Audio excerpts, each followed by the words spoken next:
a really big part of the healing journey is learning who you are not. Not necessarily who you are, because I don't think we need to define who we are. We just need to create space for our souls to express ourselves.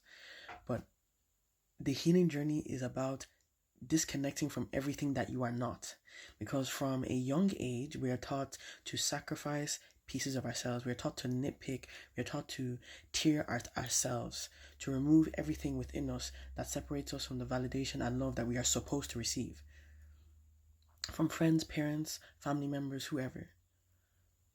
We are constantly picking at ourselves, removing parts of ourselves, editing ourselves like we're software or something. Editing ourselves to be like, what will people like? What will get me validation? What will get me love?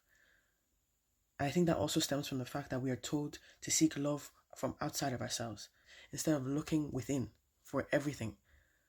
That's one thing I realized about isolation, because I know during in the spiritual journey, we go through periods of isolation, and I used to hate it, but the way I'm so deeply grateful, because if Goddess, universe, however you connect to the divine, does not separate you, if she doesn't separate you from the people that are around you, you will not be able to hear, not even her voice, but you will not be able to hear your voice. Because that's what this place wants us to do. It's to look outside of ourselves for everything. It's to hear their voice instead of hearing your voice. Your voice here, your heartspace. That's what this place wants us to do, to disconnect you from the self. And that's normally through pain, trauma, all of those different things. Disconnect you from the self and teach you as well to run from pain. Teach you to run from pain, when pain is one of our greatest teachers. Which is why I talk about dark feminine energy, but if that's not really your vibe, you don't have to. But it's just like understanding your shadow, understanding the parts of yourselves that you've repressed. The only people that benefit from us running from ourselves is this system that feeds off of pain and self-disconnectedness.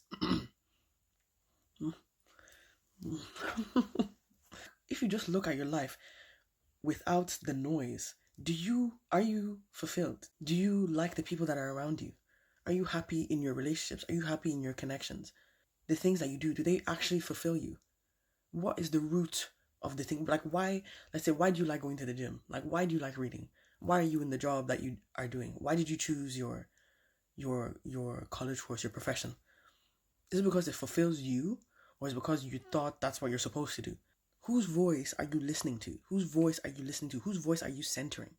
Because a lot of us are centering voices that are not our own. We're centering the voice of our parents that rejected us. We're centering the voices of our friends that rejected us, of our teachers that rejected us, of the people around us that rejected us. But at the core of us is love. At the core of us is unconditional love. And unconditional love is not like, oh, you're perfect, you don't have anything to change. Obviously, growth, evolution is crucial. It's crucial. As a human being, you have to grow. But unconditional love is about acceptance. It's about understanding. Like, I feel like shame, self-hate, insecurity is the root of so much pain in this place. Self-shame is feeling like you should hide yourself. You are not good enough. I'm not good enough. How I speak is not good enough. My thoughts are not good enough. I'm not that person. My life would be better. I'd be better if I was that person. As if you are not an individual expression of divinity. There's not going to be another you on this planet. There's not going to be another you. If Goddess wanted you to be that person, she would have made you that person. But she didn't. She made you for a reason. And she gave you desires and wants and feelings and thoughts that want to be expressed through you. It doesn't matter. It actually doesn't matter if you've seen other people do whatever. It's like, oh, well, there's already... Shut up. With all due respect, shut up.